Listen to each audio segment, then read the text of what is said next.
G'day, welcome to my latest gunsmithing book review video. Today we're looking at a very well-known and popular gunsmithing book, so it's one that I definitely need to show you guys, and this is called simply Gunsmithing by Dunlap. Now, for a bit of background, Dunlap was trained as a gunsmith back between the First and Second World Wars, and at the outbreak of the Second World War he actually joined the military. I think he may have joined the Marines, it might have been the Army, but I think it was the Marines, and he was actually a military armourer. Now, he saw service in a whole variety of places. From memory, I know he was in Okinawa, but at the end of the war. But I think he saw service in Egypt and New Guinea and some other places. I'm not quite sure. But he was unusual in that, you know, he was obviously an expert gunsmith. He was a trained soldier. He was an armourer. But unlike a lot of soldiers, he had an interest in guns, you know, before he was ever in the military. So after the war, he actually wrote a book called Ordnance Went Up Front. Now, I haven't read that book. I've looked for it. There's always plenty of copies available in the US, but they sell for ridiculous prices, or they're asking ridiculous prices with ridiculous postage, so I just haven't been able to get a copy for anything near a reasonable price.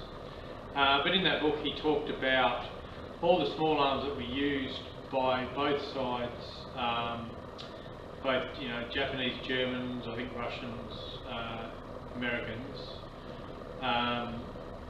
and talked about their service in the war, and I think their attributes and their disadvantages, etc. So it sounds like quite an interesting book. I'll get one day. But anyway, after the war, he set up a gunsmithing shop in Tucson, Arizona. He was very well known, and he wrote this book. And it was written in 1950. I bought this one new about probably 20 years ago. I think this is the latest version on when I look online. This is the sort of cover that seems to be still available.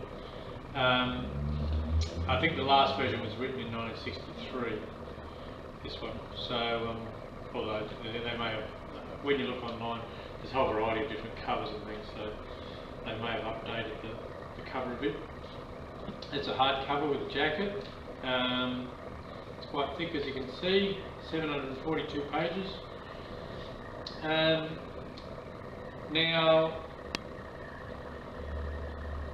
unlike Baker's book, which I showed you before, which was one of the first of the comprehensive American gunsmithing books, that one was written very much by someone in the old style of gunsmithing, lots of old recipes and old sort of practices, and which is actually quite good for the home gunsmith, learning a lot of that stuff. This one is a lot more modern, written in the context, well, you know, rewritten in 1963. So there's stuff in here that's not in the other book, you know, about telescopic sights, etc. And just other things that are became available between the 1920s when the other one was written and this one.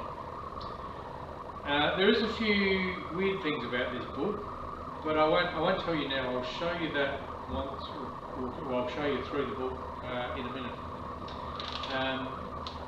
So, like other gunsmithing books, it's laid out in chapters, starting with basic staff workshop, basic tools, extra tools, references, supplies, shop practice. Most of these gunsmithing books have the same kind of things, and a lot of them, I mean, they're very, very relevant, useful information. A lot of them are very, you know, based on the opinion of the opinionator, based on the opinion of the author. And then they just go all the different chapters of different aspects of gunsmithing.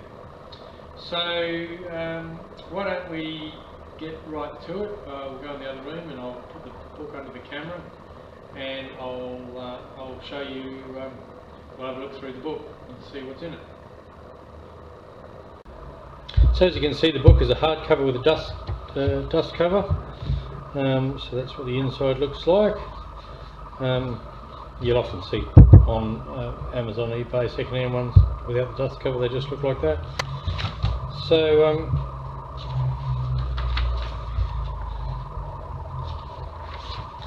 so we've got a chapter, everything as you'd expect. Interesting enough, so the first person he's dedicated the book to is Clyde Baker. So that's the author of the previous gunsmithing book that I spoke about.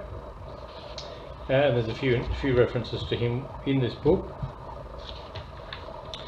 Now, so if we go through here, the workshop. Now, you'll notice here, almost immediately we're going through this chapter, we get to this page where there's a thing here with cartridge dimensions of the .22 long rifle, chamber dimensions, and then the profile of the thread of a Winchester Model 52 target rifle. Now this is what I was talking about when I was saying that there's sort of a certain weirdness in this book. They've got this thing where scattered throughout the book randomly there's both this sort of thing, there's these technical kind of drawings about cartridges, and then the other thing that you'll see is there'll just be photos of custom rifles and things with a bit of a description, which has nothing to do with the actual chapter that you're in at the time. It's really interesting. I mean, it's handy to have this sort of information, but it's just weird when you're coming across it when you're going through you know, the chapters on whatever you're reading about. Now there is a mention of it at the back, so I'll show you that when we get there, but you'll see this as we go through the book. It seems like they're just trying to make it more interesting or something, but yeah, it just seems like a bit of a weird way of doing it. And apparently this only started, it wasn't in the earlier versions, only in the 1963 rewrite. So anyway, go through. So there's one thing about this book compared to Baker's and some others that I've got, is there's not quite as many diagrams as you'd expect. See, here we go, a Bob Owen Sporter, and they're talking all about this custom Sporter. Well, we're still in the workshop section, so it's nothing to do with that. But basic tools. I mean, there's things that there's diagrams for most of what you need. The 22 Hornet. But yeah, not as many diagrams as in a lot of other books. But it's not a bad thing because it's very well written and it's very comprehensive in the description of what it's talking about. So extra special tools. So these gunsmith books are always pretty similar in this sort of thing, although obviously this one's got a lot of more modern tools. 218 Winchester B. Reference books and source of supply. Well, of course, most of this stuff is now obsolete because it's just so long ago. So you don't really need that. You probably just look on the net for anything you need. There's P.O. Ackley, that everyone's probably heard of, the famous gunsmith who designed all those modified cartridges. So there's his Ackley Improved 219, right in the middle of the reference book section.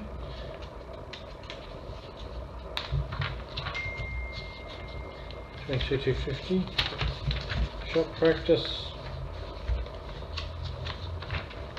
So I'll stop commenting on all these things now because it's just throughout the whole book. You just come across them. Helpful gunsmithing knowledge.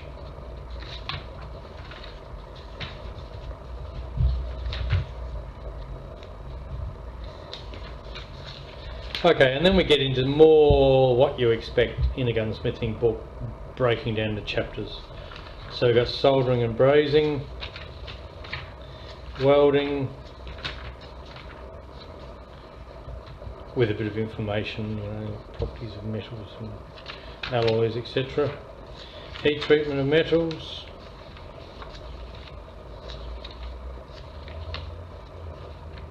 See, a lot of these sort of traditional crafts of gunsmithing or engineering in general are covered in less detail in this than they are in, for example, Baker's book, where that was very much what gunsmiths did in the old days, was all this making of springs and heat treating and all this. Whereas by the time he was around, you probably could buy a lot more stuff and you didn't have to make as many things as you'd used to. But anyway, heat treating of metals, making fitting sights and accessories, barrel bands, etc. Making, fitting and heat treatment of parts. So that's sort of more your traditional, but as you can see, there's not a lot of diagrams. They're just talking about firing pin relationships.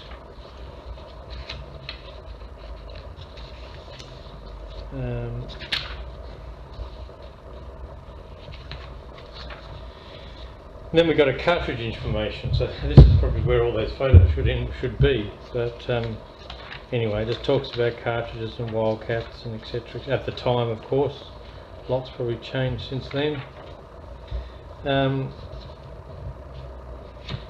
Tom Shellhammer and his checkering setup right in the middle of the cartridges chapter. Rifle barrels and barrel information.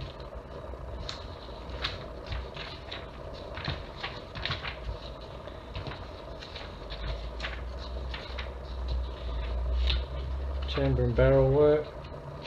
Talking about head space and all that stuff.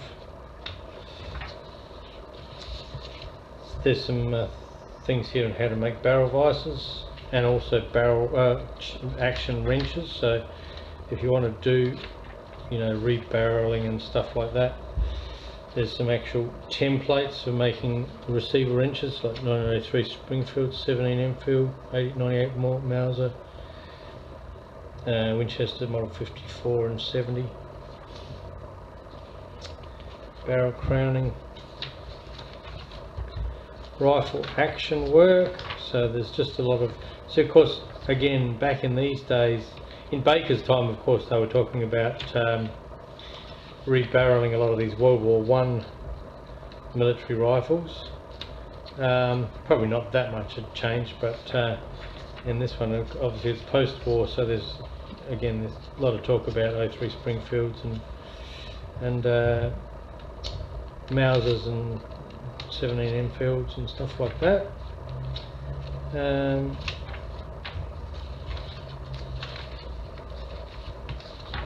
Pistol and revolver work.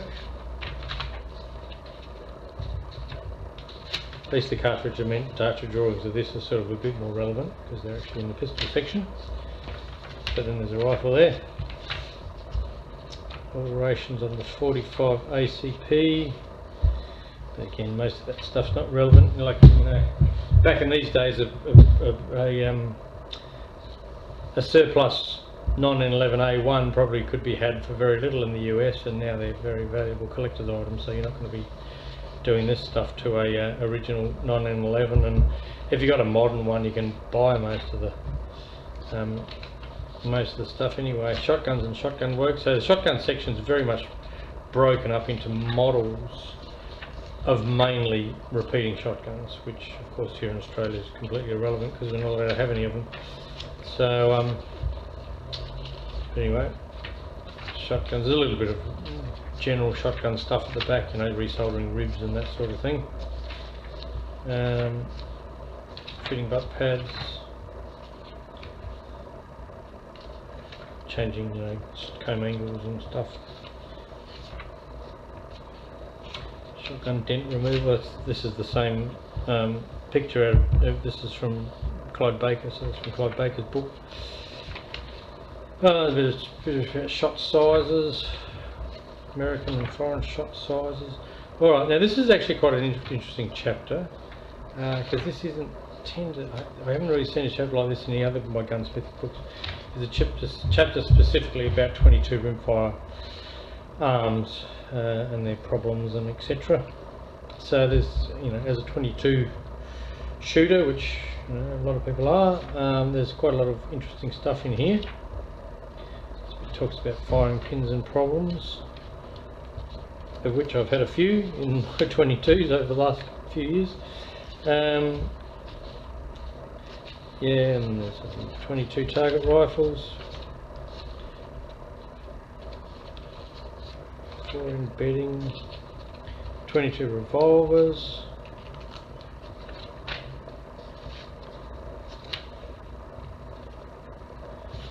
so you can talk about high standard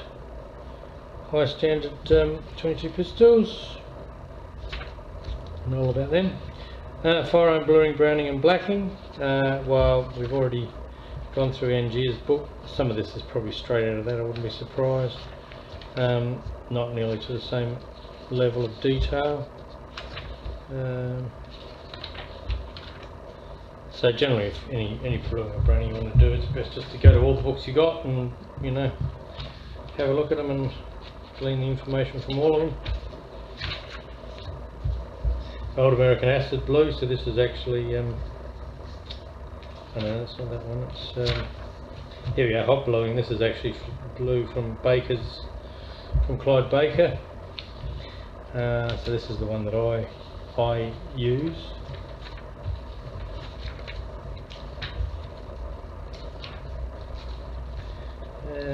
So it continues on. Fitting commercial metallic sights, dovetails and ramps, and a lot of that is quite kind of relevant still.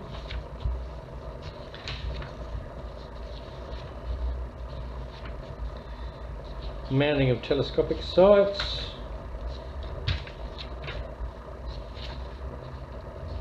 So it's quite interesting. Just gives you some tips about how to, when you're mounting blocks and stuff. Not that I don't use a lot of scopes, so I haven't done a lot of that, but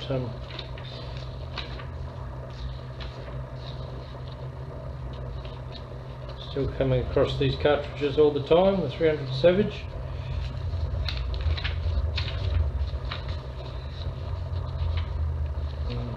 Rear sight.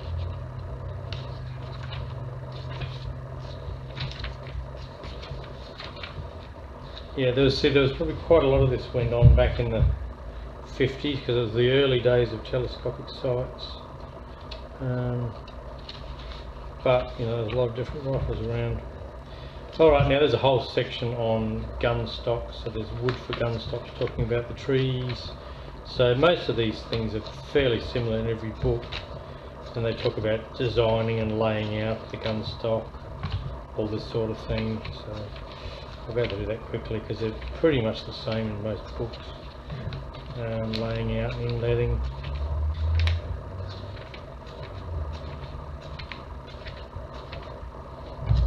shaping and fitting, finishing,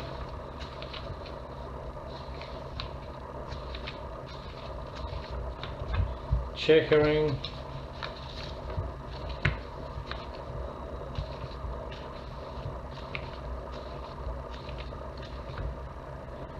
finishing semi-inletted blanks, stock repairs and alterations, styling the custom rifle. There's a little custom metalwork, so that's all, changing bolt handles and all that stuff. So most of these, changing bolt faces for different cartridges. Most of these books have this sort of stuff in them. Ornamentation of wood and metal.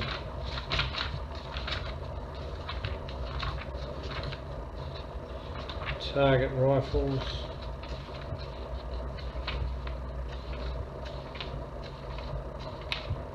See, a lot of these things are sort of, specialist things. Now this is something he obviously knows a lot about, the Garand rifle. Again, not that relevant to us here in Australia, because I used to know a guy that had a Garand before the gun grab, but you don't see him anymore. So testing facilities and apparatus, so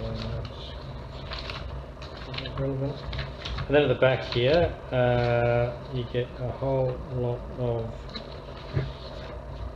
reference, like you get in engineering books, with all the thread size, clearance drill sizes and decimal equivalents and etc. I've got an engineering book which has all this stuff that I tend to go to for this sort of thing.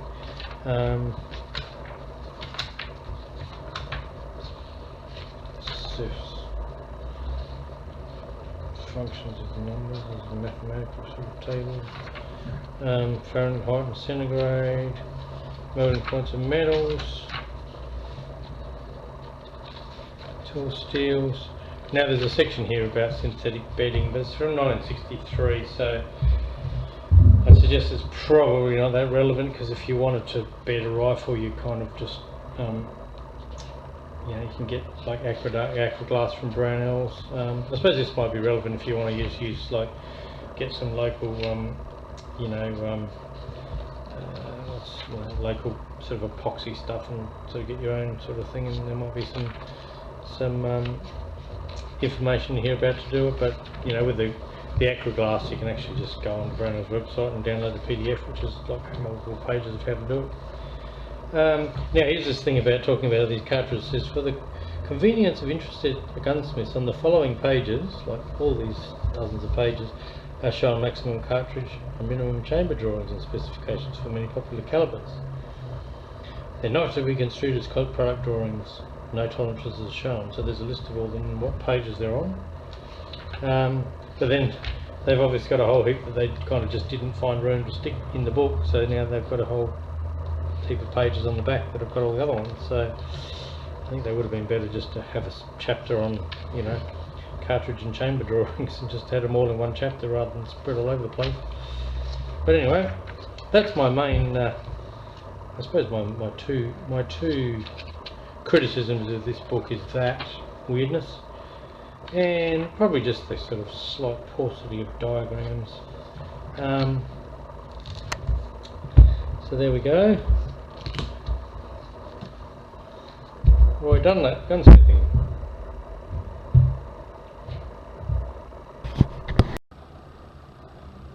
So in summary, I would recommend this book. Despite the couple of criticisms I had, it's very comprehensive.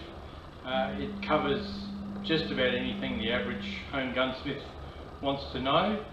And if you were just going to buy one gunsmithing book, if you just wanted a gunsmithing book just to have as a reference, there'd probably be two that I would recommend thinking about. This would be one of them, and the other one is I can't remember what it's called, it might be just Gunsmithing or Modern Gunsmithing or whatever, by Howe. Now that comes in a two-part one. That will probably be my next book review, so, or one of my next anyway. So you can look forward to that. Anyway, until next time, if you like this sort of thing, please subscribe or push like, and thanks for watching.